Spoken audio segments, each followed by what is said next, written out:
மாஞ்சா தடவியும் ஒரு வாட்டி தான் தடவியும்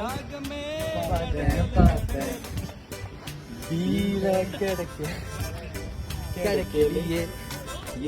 ஏ ஹெட் இங்க பாரு இங்க பாரு இங்க பாரு என்ன டைமிங்னா மனசவலையா விரிச்சேன் அந்த மைனா மாட்டலையே ஒரு மாஞ்சா தடவியும் பேக்ரவுண்ட் ரெடி பண்ணீங்க. Background ready. மாமா நீங்க நைட் இந்த மூமெண்ட் கத்துறாங்க.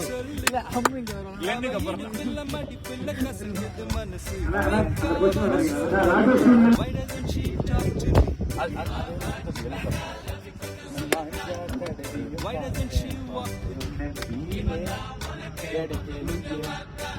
டீம் மட்டும் நீங்க 2 டீம் நான் பசங்க